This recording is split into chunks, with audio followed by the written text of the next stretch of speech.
माननीय सदस्य, क्या आप सदन बाधित करना चाहते हैं? ऑपरेशन सिंदूर पर चर्चा नहीं करना चाहते? माननीय प्रतिपक्ष के नेता, आपके दल के नेताओं को समझाओ, इनको सदन में पर्चे फेंकने के लिए, तख्तियां लाने के लिए नहीं भेजा है। आखिर क्यों प्रश्नकाल स्थगित करा रहे हो आप? ये सदन के अंदर मर्यादा आपकी, ये तरीका आपका उचित नहीं है।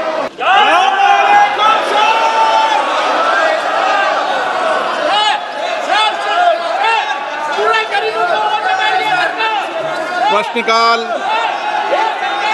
Question number 101 Shri Dushyant Singh ji. 101 sir.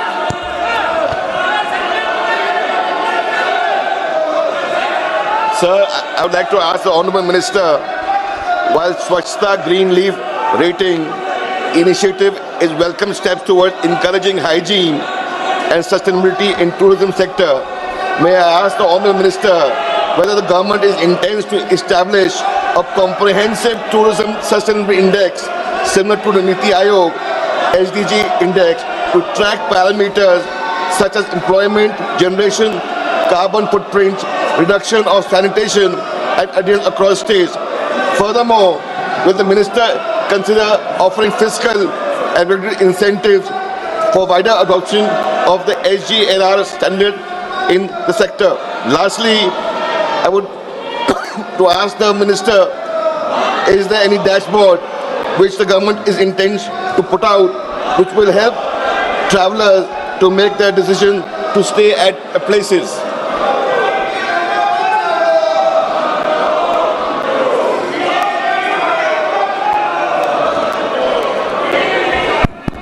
माननीय अध्यक्ष महोदय, मैं सम्मानीय सदस्य जिनका एक लंबा अनुभव टूरिज्म सेक्टर को लेकर के है, उन्हें जो प्रश्न आज सदन के पटल पर रखा है, मैं माननीय सदस्य का ऐसे महत्वपूर्ण प्रश्न के लिए आभार और अभिनंदन करता हूं। माननीय सभापति महोदय,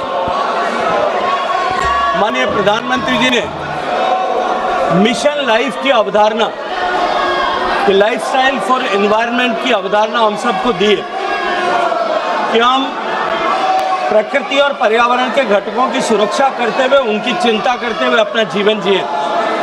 उसी अनुक्रम में मिनिस्ट्री ऑफ जल शक्ति के सैनिटेशन डिपार्टमेंट ने, जब मैं उस मंत्रालय में काम कर रहा था, हमने एक इनिशिएटिव लिया था कि टूरिज्म सेक्टर में भी उसको और अधिक सस्टेनेबल बनाने के लिए हमने ग्रीन लीफ रेटिंग की ऐसी व्यवस्था की थी ताकि ऐसे टूरिज्म सेक्टर की ऐसी प्रॉपर्टीज, एसेट्स, होटेलियर्स जो अधिकतम सस्टेनेबल प्रैक्टिसेस को अडेप्ट करते हैं, उनको हम जिस तरह से होटल्स का कैटेगराइजेशन 1 सितारा, 2 सितारा, 3, 4, 5 सितारा में होता है, इसी तरह से सस्टेनेबिलिटी प्रैक्टिसेस के आधार पर उनका कैटेगराइजेशन किया जा सके।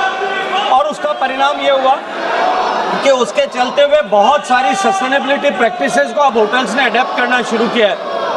आप सब ने अनुभव किया होगा अपने आवा प्रवास के समय कि अब होटल्स ने लिनन को रीयूज करने के लिए कस्टमर से जो है उनका ध्यान आकर्षित करना प्रारंभ किया है। इसी तरह से आजकल प्लास्टिक बॉटल्स को एलिमिनेट करके लगभग सभी स्टार होटल्स ने अपने यहाँ ग्लास बॉटल्स, रीयूजेबल बॉटल्स को यूज़ करना शुरू किया। ऐसे अनेक तरह की गुड प्रैक्टिसेस अब जो है होटल्स ने प्रारंभ की है। इसी के साथ साथ में जो डिमांड साइड के साथ साथ, डिमांड साइड में भी सप्लाई साइड के साथ साथ में अब सेंस ऑफ अवेयरनेस आए, इसको लेकर के भी हमने एक प्रयास प्रारंभ किया है जहां हमने टूरिस्ट को ज़्यादा एनवायरनमेंट फ्रेंडली और सस्टेनेबल प्रैक्टिसेस को अडेप्ट करे, इस दृष्टिकोण से जागरूक करने के लिए विभिन्न प्रयासों को प्रारंभ किया है। आज उसके भी कुछ स्तर तक परिणाम दिखाई देते हैं। हम राज्य सरकारों के साथ मिलकर के इसको और अधिक नीचे के गहराई तक ले जाने के लिए काम कर रहे हैं। माननीय सदस्य ने डैशबोर्ड बना करके भविष्य में इस तरह से इंसेंटिवाइज करने का सुझाव दिया है। मैं माननीय सदस्य के सुझाव का स्वागत करता हूं। निश्चित रूप से विचार करने के योग्य है। आने वाले समय में हम इसे और अधिक विस्तार प्रदान करने के लिए हमने टूरिस्ट को गाइड करने के लिए टूरिस्ट सस्टेनेबल प्रैक्टिसेस को अडेप्ट करें, इसको लेकर के हमने पर्यावरण मित्र, पर्यटन मित्र और पर्यटन दीदी ऐसी योजनाएं भी प्रारंभ की है जिसमें हम टूरिस्ट को मोर जो है सस्टेनेबिलिटी प्रैक्टिसेस को अडेप्ट करने के लिए जागरूक कर रहे हैं।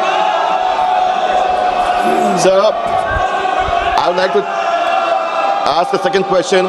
In light of the recent research published by the Nature Communication, which is a research foundation research paper, which finds that India, along with US and China, contribute to 60% increase in tourism-related carbon emission between 2009 to 19.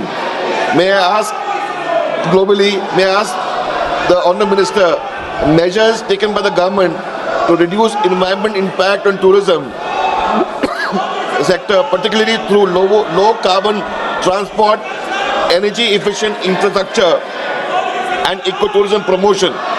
Additionally, industry like CAI and EY, Ernst & Young, has projected that India will need 61.3 lakh skilled workers in tourism sector by 2036. How does the ministry plan to ensure the growth of the sector and remain inclusive with targeting skilling and employment opportunities for women, scheduled caste, scheduled tribe and other backward regions, which will help to promote tourism and especially in the tourism states? धन्यवाद माननीय सभापति महोदय, माननीय अध्यक्ष महोदय, माननीय सदस्य ने दो अलग अलग प्रश्न किए हैं। हालांकि दूसरे प्रश्न का मूल प्रश्न से संबंध नहीं है, लेकिन फिर भी मैं माननीय सदस्य की संतुष्टि के लिए उसका प्रत्युत्तर देना चाहता हूँ। पहले प्रश्न जो उन्होंने पूछा, मुझे लगता है कि मैंने अपने फर्स्ट सप्लीमेंट्री को रिप्लाई करते हुए विस्तार से उस विषय को रखा है कि हमने सस्टेनेबिलिटी को इंसेंटिवाइज करने, सस्टेनेबिलिटी प्रैक्टिसेस को अडेप्ट करने, डिमांड और सप्लाई दोनों साइड में, उसके लिए बहुत सारी प्रैक्टिसेस को प्रारंभ किया है। टूरिज्म मूलतः प्रारंभिक रूप से राज्य का विषय है, राज्य सरकारों ने भी इस पर बहुत सारे इनिशिएटिव लिए हैं। सिक्किम ने अपने यहाँ पर जिस तरह से ज़ीरो प्लास्टिक की कॉन्सेप्ट के साथ में काम करना शुरू किया है, से बहुत सारे डेस्टिनेशंस में इस तरह के गुड प्रैक्टिसेस को अडेप्ट करने का प्रभाव दिखाई देता है। अभी हाल ही में माननीय प्रधानमंत्री जी के नेतृत्व में उत्तर प्रदेश में जो प्रयागराज का कुंभ आयोजित हुआ, 66 करोड़ लोग वहाँ गए। लेकिन मैं जिम्मेदारी के साथ में कह सकता हूँ, पक्ष विपक्ष के सभी माननीय सांसदों ने वहाँ पर जो है कुंभ में स्नान किया होगा, लेकिन कुंभ में ज़ीरो प्लास्टिक उपयोग किया गया और प्लास्टिक वेस्ट वहाँ कलेक्ट नहीं हुआ। अगर हम सब लोग मिलकर के प्रयास करते हैं, निश्चित रूप से उसका परिणाम आता है। दूसरा, माननीय सदस्य ने एम्प्लॉयमेंट को लेकर के बात किया है कि आने वाले समय में जो है स्किल्ड वर्कफोर्स की आवश्यकता पड़ेगी। जिस तरह से माननीय प्रधानमंत्री जी के नेतृत्व में अर्थव्यवस्था आगे बढ़ रही और देश के 30 करोड़ लोग गरीबी की रेखा के बाहर माननीय प्रधानमंत्री जी के द्वारा प्रारंभ की योजनाओं के कारण से निकल पाए, उसके कारण से भारत में टूरिज्म जो है, डोमेस्टिक टूरिज्म बहुत तेजी के साथ में बढ़ा है और हमारे इकोनॉमी की ग्रोथ के साथ में और अधिक विस्तार इसमें होगा। उसको लेकर के सारी दुनिया के लोग ये मानते हैं कि जिस गति के साथ में टूरिज्म बढ़ रहा है, उसके पैरी पास जो हमको स्किल्ड वर्कफोर्स की आवश्यकता पड़ेगी। भारत सरकार अपने इंस्टीट्यूट्स के माध्यम से लोगों को, युवाओं को इस कैरियर हॉस्पिटैलिटी इंडस्ट्री में अडेप्ट करने के लिए प्रेरित करती है और उनको ट्रेन करती है। हमने इसको और इंडस्ट्री फ्रेंडली बनाने के लिए दुनिया की जितनी ग्लोबल बड़ी चेन्स हैं जो भारत में प्रेजेंस है जिनका, उनके साथ में अपने इंस्टीट्यूट्स को पेयर किया है ताकि वो और ज़्यादा इंडस्ट्रियल फ्रेंडली स्किल जो है प्राप्त कर सकें।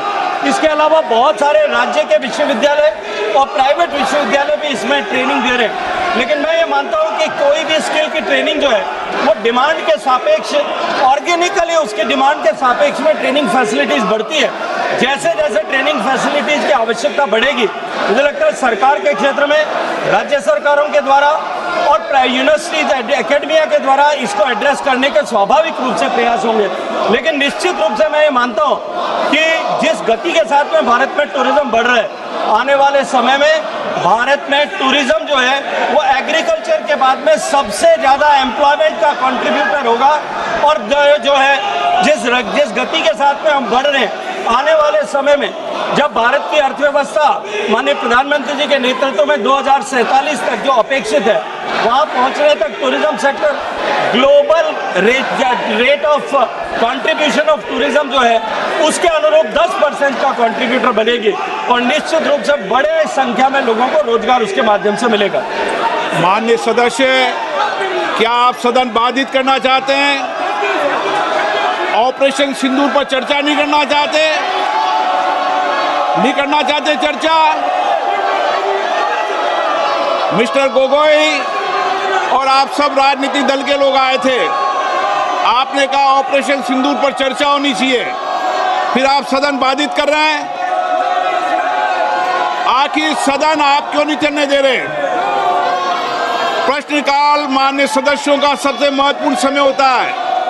आखिर देश जानना चाहता है कि आप प्रश्नकाल क्यों स्थगित करना चाहते हैं, क्यों आप प्रश्नकाल के अंदर नियोजित बाधा करना चाहते हैं। माननीय प्रतिपक्ष के नेता, आपके दल के नेताओं को समझाओ, इनको सदन में पर्चे फेंकने के लिए, तख्तियां लाने के लिए नहीं भेजा है। आप प्रश्नकाल नहीं चलाना चाहते, आखिर जवाब दो। देश जानना चाहता है कि आप प्रश्नकाल क्यों नहीं चलाना चाहते।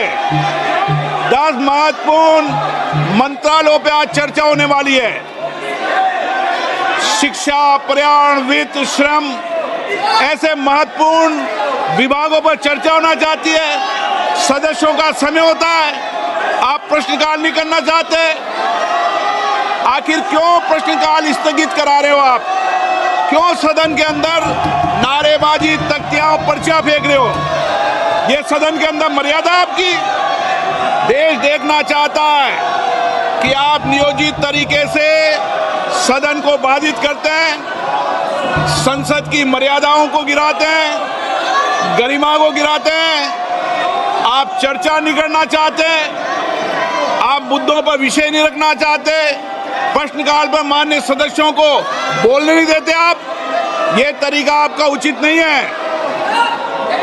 मैं फिर आपको आग्रह कर रहा हूं, सदन की मर्यादाओं को बना के रखो। सदन सबका है, देश की 140 करोड़ जनता की अभिव्यक्ति का सर्वोच्च संस्था है। आप इसी तरीके का आचरण व्यवहार करना चाहते हैं, ये देश देखेगा कि आपने प्रश्नकाल को नियोजित तरीके से बाधा पहुंचाई, तख्तियां लहराई, पर्चे फेंके, नारेबाजी करी। सदन की कार्रवाई आज 12 बजे तक के लिए स्थगित की जाती है।